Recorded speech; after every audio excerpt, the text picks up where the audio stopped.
வணக்கம், நான் உங்கள் அம்மா சமையல் மீனாட்சி. இன்றைக்கி பாருங்கள், காலையில் பிரேக்ஃபாஸ்ட்டும் அதுக்கப்புறம் நம்ம தோட்டத்தில் என்னென்ன இருக்கோ அதை வச்சு தான் சமைக்க போகிறோம். பெருசாக காய்கறி எதுவுமே இல்லை. ஏன்னா வெண்டைக்காய் செடி, கத்திரிக்காய் செடி இதெல்லாம் காய்ச்சி முடிஞ்சு போயிடுச்சு. இனிமேல் தான் அதெல்லாம் சரி பண்ணி வைக்கணும். அதனால் ஃபஸ்ட்டு நான் இன்றைக்கி 7:30 மணிக்கு தான் எந்திரிச்சிட்டு குளிச்சுட்டு முதல் சாமிக்கு விளக்கேற்றிடலாம் அப்படின்னு சொல்லிட்டு பூ பறிச்சிக்கலான்னு மேலே வந்தேன். அப்படியே சமையலுக்கு என்னென்ன வேணுமோ அது எல்லாத்தையுமே நம்ம பறிச்சுட்டு போயிடலாம்.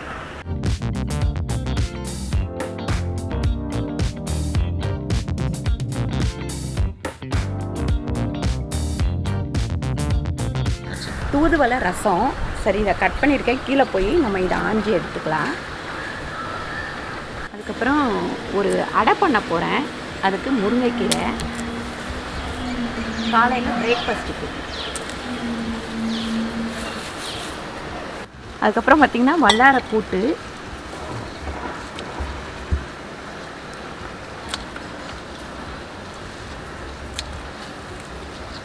அதுக்கப்புறம் சேப்பங்கிழங்கு இலை துவையல். பாருங்கள், எல்லாமே பறிச்சாச்சு. கீழே போயிட்டு நம்ம எல்லாத்தையும் ஆஞ்சி எடுத்துக்கலாம். பாருங்கள், மேலேருந்து பூவெல்லாம் நம்ம பறிச்சுட்டு வந்துட்டோம். இப்போ சாமி கேட்கணும். அதுங்காட்டியும் பசுமாடு வந்துடுச்சு.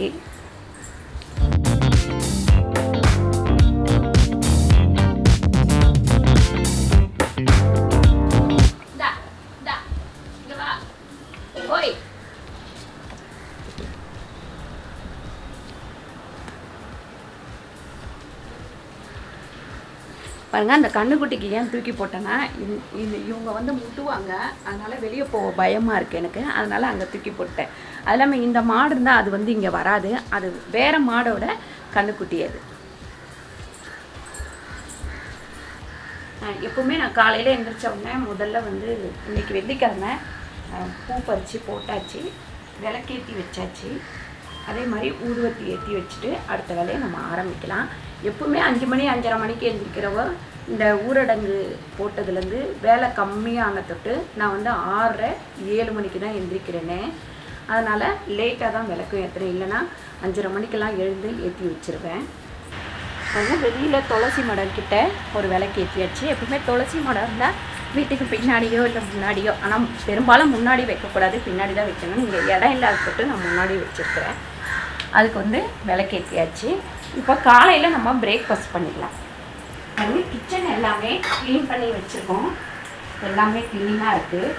அதுக்கப்புறம் இப்போ முருங்கைக்கீரையை ஆஞ்சிப்போம். காலையில் பிரேக்ஃபாஸ்ட்டுக்கு நம்மக்கிட்ட மில்லட் மாவு இருக்குது. அது எல்லாமே கலந்து நான் அரைச்சி வச்சுருக்கேன். அது ரொட்டி சுட போகிறேன். அதுக்கு தான் முருங்கைக்கீரை பறிச்சிட்டோம். நம்ம முருங்கைக்கீரை அடை பண்ணுவோம் இல்லைங்களா, அந்த மாதிரி மில்லட் அடை பண்ண போகிறோம்.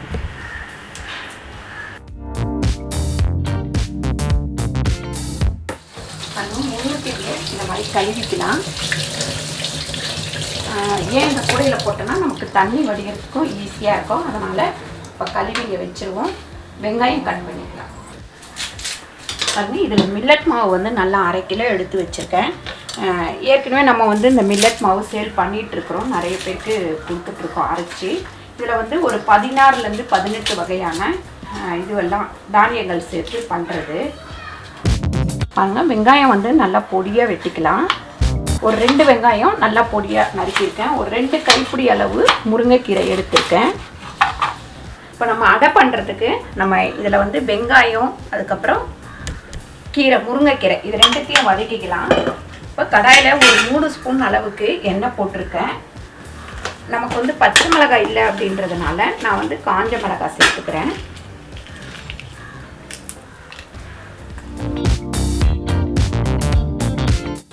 ஒரு 4 மிளகாய் கிட்ட இப்படி பொடியாக இப்படி கட் பண்ணி வச்சுக்கோங்க. கடுகு ஒரு 1/2 ஸ்பூன், ஜீரகம் ஒரு 1/2 ஸ்பூன், உளுந்து பார்த்திங்கன்னா ஒரு 1 ஸ்பூன். பாருங்கள், காஞ்ச மிளகாய் இதையும் சேர்த்துக்கலாம். பெருங்காயம் கொஞ்சம் சேர்த்துக்கலாம். இப்போ இந்த வெங்காயம் சேர்த்து நல்லா வதக்கிக்கலாம்.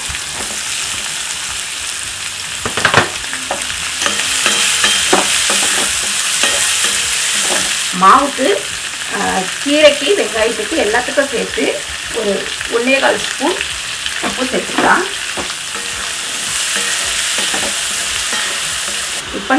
முருங்கைக்கீரை சேர்த்துக்கலாம்.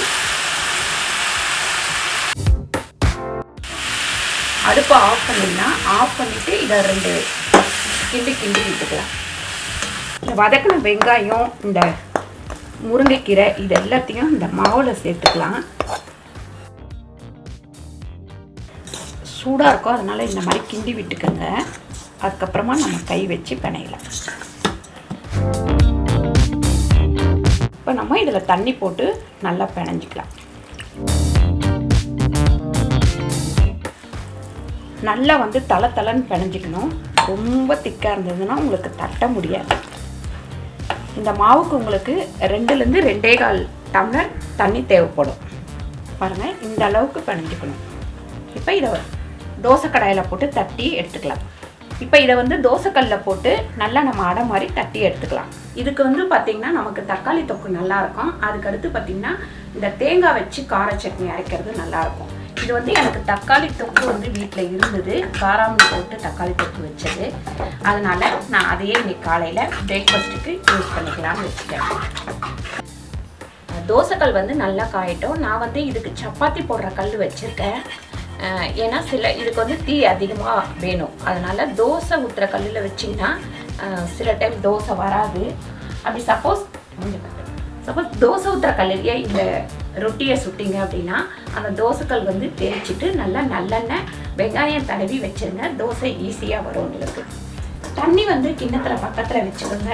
நல்லா கையை இந்த மாதிரி கழுவிட்டு ஒரு உருண்டை இந்த மாதிரி எடுத்துக்கோங்க.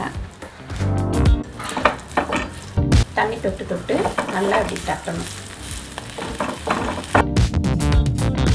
உங்களுக்கு கையில் வந்து இந்த மாதிரி தட்டுறதுக்கு பயமாக இருந்தது அப்படின்னா இந்த மாதிரி ஒரு கிண்ணம் வச்சுக்கோங்க. அது மேலே ஒரு துணியோ இல்லை வாழையிலையோ போட்டுட்டு அதில் தட்டி எடுத்து கூட போடலாம். கொஞ்சம் பச்சையோடு இருக்கும்போது அடுத்த சைடு வந்து திருப்பி போட்டுருங்க. திருப்பி போட்டதுக்கப்புறம் கொஞ்சம் எண்ணெய் ஊற்றிக்கோங்க. இதுக்கு கொஞ்சம் நீங்கள் எண்ணெய் ஊற்றி சிம்மில் வச்சு சுட்டிங்கன்னா தான் நல்லாயிருக்கும். கொஞ்சம் மொறுன்னு வர வைக்கும். அதை சிம்மில் வச்சு சுட்டு எடுக்கணும்.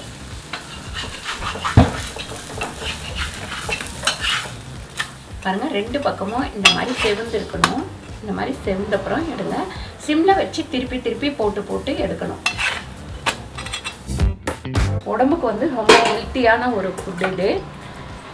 குழந்தைங்கள்லேருந்து பெரியவங்க வரைக்கும் எல்லாருக்குமே கொடுக்கலாம்.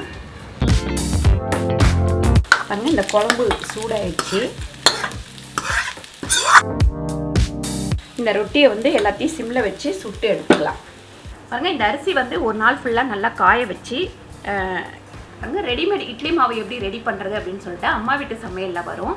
இந்த வீடியோ வந்து நான் அம்மா வீட்டு சமையலில் போடுவேன். இது உங்களுக்கு டீட்டெயில்ஸாக பார்க்கணும், இது தெரிஞ்சுக்கணும் அப்படின்னா அம்மா வீட்டு சமையலில் போய் பாருங்கள். அதோட லிங்க் ஃபுல்லாக கீழே கொடுக்குறேன். நான் இதை வந்து மிஷினில் கொடுத்து அரைச்சி எடுத்துகிட்டு வர போகிறேன். பாருங்கள், மில்லட் அடை வந்து ரெடி ஆயிடுச்சு. இப்போ சாப்பிட ஆரம்பிக்க வேண்டியது தான். பாருங்கள், இந்த தூதுவளை வந்து இந்த மாதிரி கட் பண்ணி எடுத்துக்கோங்க. இது வந்து நல்லா சுருக்குனே குத்தும் இந்த முள் கையில். பாருங்கள், தூதுவளை வந்து நல்லா ஆஞ்சி எடுத்துக்கிட்டேன். இந்த மாதிரி நீங்கள் ஆஞ்சிங்கன்னா தான் உங்களுக்கு வந்து அந்த காம்பு தேவை கிடையாது. அதுக்கப்புறம் இதில் வந்து முள் இருக்கும், அது பரவாயில்லை. இது வந்து ரசத்துக்கு நல்லா கழுவி எடுத்து வச்சிடலாம். இதுவுமே நல்லா கழுவி வச்சிடலாம். இன்றைக்கி எல்லாமே மருந்து சம்மந்தப்பட்ட சாப்பாடு தான். எல்லாமே ஒவ்வொன்றும் வல்லாரை வந்து ஞாபக சக்திக்கு. இது பார்த்திங்கன்னா நம்மளுக்கு வாயு தொல்லை, 2வது ஜலதோஷம், சளி இதெல்லாம் முறிக்கக்கூடிய ஒரு இது. சேப்பங்கிழங்கு வந்து நம்ம சும்மா ஒரு துவையலுக்காக தான் இந்த இலையை பறிச்சிருக்கேன். பெருசாக இதில் ஒன்றும் நமக்கு இது கிடையாது. அந்த தண்ணியே நிற்க மாட்டேங்குது இந்த இலையில். சூப்பராக வருங்க, ஒரு பொட்டு தண்ணி கூட நிற்க மாட்டேங்குது. அதுக்கடுத்து நம்ம பூண்டு கொஞ்சம் உரித்து எடுத்துக்கலாம் ரசத்துக்கு. அதுக்கப்புறம் கூட்டுக்கு வச்சிட்டோம் அப்படின்னா 2 உரியிலேயே நம்மளுக்கு வந்து பூண்டு உரிச்சிடலாம். இன்னும் கொஞ்சம் கட் பண்ணிவிட்டு இதை எடுத்துட்டு முதல்ல சேப்பங்கிழங்கு துவையலுக்கு வறுத்து எடுத்துக்கலாம், வதக்கி வைக்கலாம். ஒரு 2 ஸ்பூன் அளவுக்கு எண்ணெய் போட்டிருக்கேன்.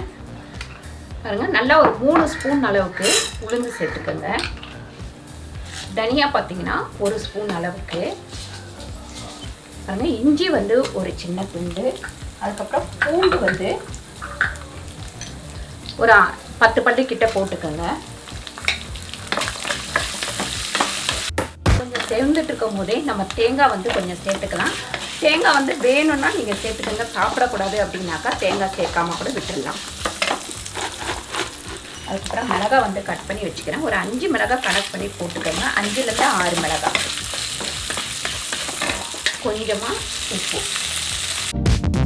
இப்போ இதை கட் பண்ணி அதில் சேர்த்துக்கலாம். இது வந்து கொழக்கொழப்பு தன்மை இருக்கும். அதனால் நல்லா வதக்கிட்டு அரைச்சிட்டிங்கன்னா உங்களுக்கு அந்த கொழக்கொழப்பு தன்மை போயிடும். இந்த அடுப்பை பற்றி நிறைய பேர் கேட்டிருந்தீங்க. இந்த அடுப்பு வந்து ஸ்னாப்பில் கம்பெனி. அடுத்து வந்து இது எங்கே வாங்கினேன் அப்படின்னா கோரமான் வீட்டில் கீழே வந்து ஒரு கடை இருக்குது இல்லைங்களா, அதில் வந்து ஆஃபர் போட்டிருந்தாங்க. கிட்டத்தட்ட 3 வருஷம் ஆகுது. 2999 ரூபா, அதான் 3000 ரூபா. இது வரைக்கும் எந்த பிரச்சனையும் இல்லாமல் நல்லா போயிட்டுருக்கு. வசதியாகவும் இருக்குது. நமக்கு 3 பாத்திரம் வச்சு சமைக்கிறதுக்கு வசதியாகவும் இருக்குது. இந்த இலை வதக்கும் போது நமக்கு சேப்பங்கிழங்கு வறுக்கும் போது என்ன அந்த சேப்பங்கிழங்கோட வாசனை வரும் இல்லைங்களா, அதே மாதிரி இந்த இலை வதக்கும் போதும் நமக்கு வரும். இது வந்து டேஸ்ட் வந்து ரொம்ப நல்லாயிருக்கும். போட்டு நல்லா ஆறட்டும், அதுக்கப்புறம் அரைச்சிக்கலாம். அதுக்கப்புறம் இதில் ரசத்துக்கு வந்து நம்ம வதக்கி எடுத்துக்கலாம். ஒரே ஒரு ஸ்பூன் எண்ணெய் போட்டால் போதும். பாருங்கள், 1 ஸ்பூன் அளவுக்கு மிளகு சேர்த்துருக்கேன். அதுக்கப்புறம் ஒரு 2 காஞ்ச மிளகாய், பூண்டு வந்து ஒரு 10 பல்லு, இஞ்சி சும்மா ஒரே ஒரு பீஸு. இது ஒரு டேஸ்ட்டுக்காக தான். தூதுவளை இலையும் இதில் சேர்த்துடலாம். அடுப்பை ஆஃப் பண்ணிவிட்டு இந்த சூட்லேயே கொஞ்சம் நல்லா வதக்கிக்கலாம். பாருங்கள், இந்த சட்னி அரைச்சி எடுத்துக்கலாம். பாருங்கள், இதுக்கு வந்து கொஞ்சம் லெமன் ஊற்றிக்கலாம். புளி வேணும்னாலும் புளி சேர்த்துக்கலாம். ஆனால் லெமன் போட்டோம் அப்படின்னா அது ஒரு தனி டேஸ்ட்டு கிடைக்கும். ஒரு லெமன் ஃபுல்லாகவே போட்டுக்கலாம். பாருங்கள், இந்த மாதிரி நைஸாக அரைச்சிக்கோங்க. இதை லைட்டாக நம்ம தாளித்து விட்டுக்கலாம். பாருங்கள், ரசத்துக்கு வதக்கி வச்சுருக்கேன் தூதுவளை, மிளகு, பூண்டு, அதுக்கப்புறம் இஞ்சி, இது எல்லாத்தையும் ஒரு அரைச்சி எடுத்துக்கலாம். தக்காளியும் சேர்த்துக்கலாம். பாருங்கள், இந்த மாதிரி நல்லா நைஸாக அரைச்சி எடுத்துக்கோங்க. கோலி உருண்டை அளவுக்கு புளி இதில் போட்டுக்கலாம். போட்டு தண்ணி ஊற்றி ஊற வச்சிருவோம். இது ஊறிட்டு இருக்கட்டும். இப்போ ரசத்தை வந்து நம்ம தாளிச்சிடலாம். இதில் 1 ஸ்பூன் அளவுக்கு எண்ணெய் போட்டுக்கலாம். எண்ணெய் வந்து நல்லா காயட்டும். நமக்கு தூதுவளை பார்த்திங்கன்னா கேஸ் ப்ராப்ளம், அதுக்கப்புறம் வாய்வு தொல்லை, இது எல்லாமே நமக்கு வந்து சரி பண்ணிடும். வாரத்தில் ஒரு நாள் இதை வந்து ரசம் வச்சு சாப்பிட்லாம். அதுக்கப்புறம் காரக்குழம்பு வைக்கலாம். காரக்குழம்பு வச்சா இன்னும் டேஸ்ட்டாக இருக்கும். அதை விட கருவாட்டு குழம்புல இந்த இலையை போட்டு நம்ம குழம்பு வச்சோம் அப்படின்னா இன்னும் கொஞ்சம் நல்லாவே டேஸ்ட்டு கிடைக்கும். இப்போ ரசத்துக்கு கடுகு சேர்த்துக்கலாம். அதுக்கப்புறம் வெந்தயம் ஒரு 1/4 டீஸ்பூன், அதுக்கப்புறம் ஜீரகம் ஒரு 1/4 டீஸ்பூன், பெருங்காயம் ஒரு 1/4 டீஸ்பூன் சேர்த்துக்கலாம்.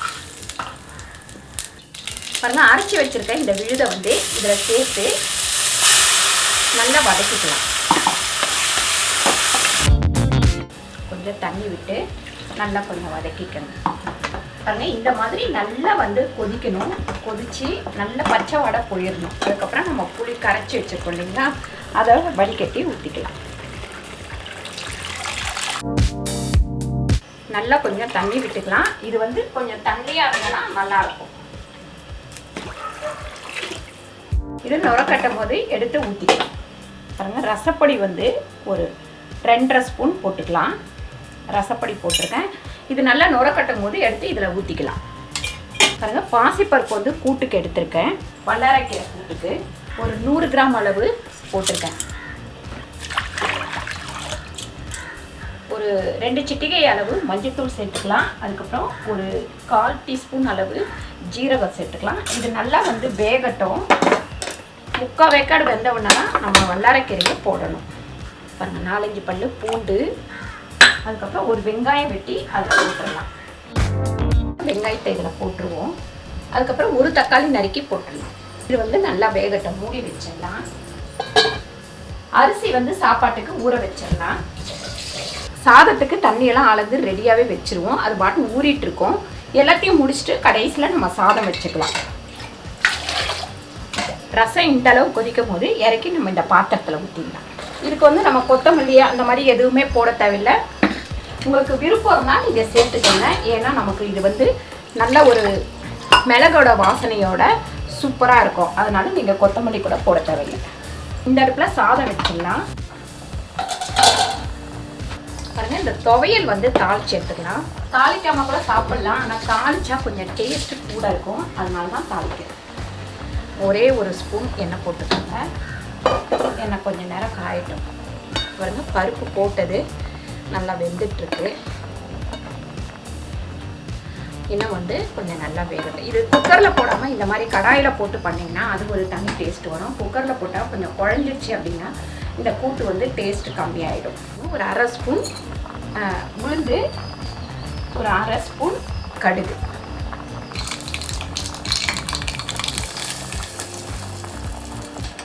இதை தட்டு போட்டு மூடி வச்சுருக்காங்க. பருப்பு வந்து இந்த மாதிரி ஒரு 3/4 வெக்காடு வெந்த உடனே நம்ம இதில் கீரையை சேர்த்துக்கலாம். இன்னைக்கு எல்லாமே எங்கள் ரமேஷ்க்கு பிடிக்காத ஒரு சமையல் தான். இந்த கீரை, இந்த துவையல் இதெல்லாம் வந்து அவனுக்கு பிடிக்காது. இருந்தாலும் பரவாயில்லை, மாதத்தில் ஒரு நாள் இந்த மாதிரி சாப்பிட்டோம். என்ன சொல்கிறேன்? மூஞ்சி அஷ்ட கோணலாக போகுது அவருக்கு. கீரை வந்து நான் கட் பண்ணாமல் போட்டிருக்கேன். உங்களுக்கு கட் பண்ணி போடணும் அப்படின்னா நீங்கள் கட் பண்ணி போட்டுக்கோங்க. ரொம்ப கட் பண்ணிட்டோம் அப்படின்னா ஒரு லைட்டான ஒரு சிறுங்கசப்பு இருக்கும். அதனால் நான் முழுசாகவே போட்டேன். கூட்டு வந்து கையோடு தாளிச்சிக்கலாம். 2 ஸ்பூன் எண்ணெய் போட்டிருக்கேன். எண்ணெய் நல்லா காயட்டும். அது எல்லாத்தையும் இந்த தேங்காவை அரைச்சி எடுத்துக்கலாம். தண்ணி ஊற்றாமல் அரைச்சி எடுத்துக்கலாம். இந்த அளவுக்கு அரைச்சிருக்கேன். இதை அப்படியே நம்ம எடுத்து கூட்டுக்கு போட்டுடலாம். கடுகு வந்து ஒரு அரை ஸ்பூன், உளுந்து வந்து ஒரு அரை ஸ்பூன் போட்டுட்டு இதில் வேறு ஒன்றும் நம்ம போட தேவையில்லை. கொஞ்சம் பெருங்காயம் வேணால் நம்ம சேர்த்துக்கலாம். அடுப்பை ஆஃப் பண்ணிடுவோம். கூட்டுக்கு உப்பு சேர்த்துடலாம். இந்த தாளிச்செடியும் இதில் ஊற்றிடலாம்.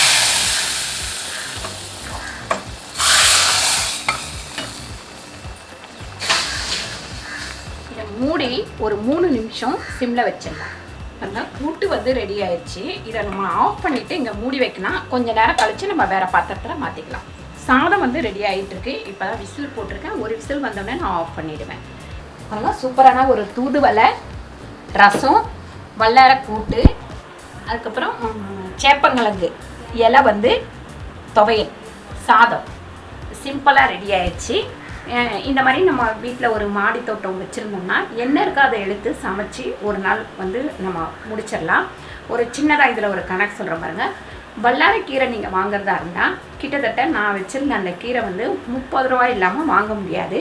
ஃபஸ்ட்டு அந்த 30 ரூபா நமக்கு மிச்சம். அதுக்கடுத்து தூதுவளை வந்து 20 ரூபா கொடுத்தா தான் நமக்கு கிடைக்குது. அது ஒரு 20, மொத்தத்தில் நமக்கு 50. இந்த ஏதாவது ஒரு துவையல் பண்ணணுன்னா கூட அதுக்கு செலவாகும். அதில் ஒரு 10. நம்ம வீட்டில் இருந்துக்கிட்டே இந்த மாதிரி சிக்கனமாக சில விஷயங்களை சிக்கனம் பண்ணி நம்ம வாழ்ந்தோம் அப்படின்னா அது நம்ம யோசிப்போம், அது சின்ன அமௌண்ட்டு தானே அப்படின்னு சொல்லிட்டு. இப்போ இது எல்லாத்தையுமே நீங்கள் எடுத்து ஒரு உண்டியில் போட்டு வைங்க. இன்றைக்கி வந்து நம்ம காய்கறி வாங்கலை, இந்த காசை ஒரு உண்டியில் போட்டு வைப்போம் அப்படின்னு சொல்லிட்டு 1 வருஷம் கழித்து அதை ஓப்பன் பண்ணி பார்த்தீங்கன்னா நீங்களே ஆச்சரியப்படுற அளவுக்கு ஒரு அமௌண்ட் வந்து அதில் சேர்ந்துருக்கும். கண்டிப்பாக உங்களுக்கு இருக்கிற இடத்துல சின்ன சின்னதாக ஏதாவது ஒரு தொட்டியில் நம்ம சமையலுக்கு யூஸ் பண்ணுற மாதிரி ஏதாவது வளர்க்க ஆரம்பிங்க. உங்களுக்கும் யூஸாக இருக்கும், உடம்புக்கும் நல்லது. ஒரு இயற்கையாக ஒரு செடியை பார்க்கும்போது அந்த காற்றோட்டம் எல்லாமே நமக்கு நல்லாயிருக்கும். இந்த வீடியோ உங்களுக்கு பிடிச்சிருந்தால் லைக் பண்ணுங்கள், ஷேர் பண்ணுங்கள், சப்ஸ்கிரைப் பண்ணுங்கள், ஃபேஸ்புக்கில் ஷேர் பண்ணுங்கள், மறக்காமல் கமெண்ட் பண்ணுங்கள். நன்றி, வணக்கம்.